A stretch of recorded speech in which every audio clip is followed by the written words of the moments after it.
आणि बीडमधल्या मस्साजोगचे सरपंच संतोष देशमुख यांच्या हत्येप्रकरणी एक मोठा पुरावा समोर आलाय। खंडणी मागितल्याच्या दिवशीचा एक महत्त्वाचा व्हिडिओ एनडीटीव्ही मराठीच्या हाती लागलाय।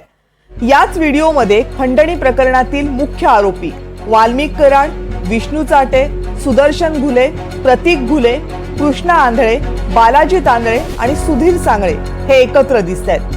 आणि या सगळ्यांच्या सोबत या प्रकरणामध्ये निलंबित करण्यात आलेले पोलीस अधिकारी राजेश पाटीलही दिसतात। विष्णू चाटेच्या कार्यालयामधल्या सीसीटीव्ही कॅमेऱ्यामध्ये हे सगळे आरोपी दिसतात।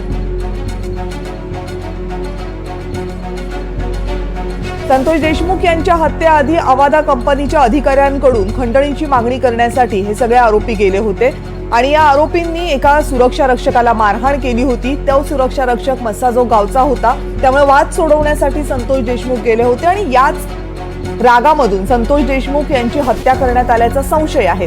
संतोष देशमुख यांची हत्या याच घटनेनंतर झाली होती। सध्या या दोनही प्रकरणांचा वेगवेगळा तपास सुरू आहे। खंडणी प्रकरणामध्ये सीआयडी चौकशी करते, तर एसआयटीची स्थापना करण्यात आलेली आहे संतोष देशमुख यांच्या हत्येप्रकरणी।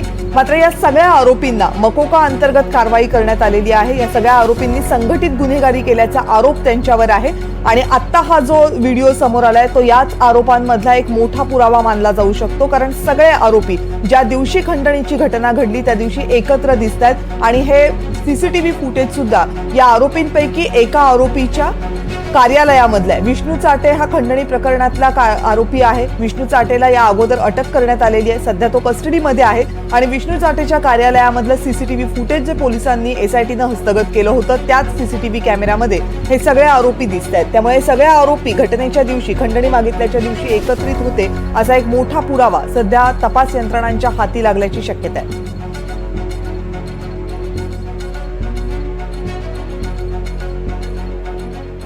हे सगळेच गुन्हेगार जे आहेत ज्यांचे व्हिडिओज आपण याच्यावर पाहत होतो, चॅनलवर पाहत होतो, हे सगळे गुन्हेगार त्याच्यामध्ये सोबत आहेत।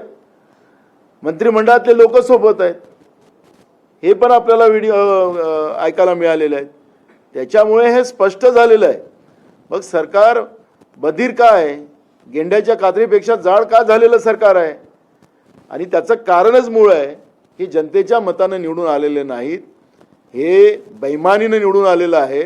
यांना माहीत आहे की आम्हाला आता आमच्याजवळ एक अशी मशीन भेटली आहे निवडणूक आयोगाच्या माध्यमातून, म्हणजे आम्हाला आता कोणीच काही करू शकत नाही, ही भावना आता या सरकारची झालेली आहे। आम्ही हारलो म्हणून आरोप करत नाही, वस्तुस्थिती आम्ही निवडणूक आयोगाला जी माहिती मागवली, मी मगाशी सुरुवातीला ते सांगितलं, ती माहिती निवडणूक आयोग का लपवत आहे? आम्ही डाळमध्ये काळा हे सांगत आहे, आम्ही सांगतो डाळच काळी करून टाकलेली आहे लोकशाहीची।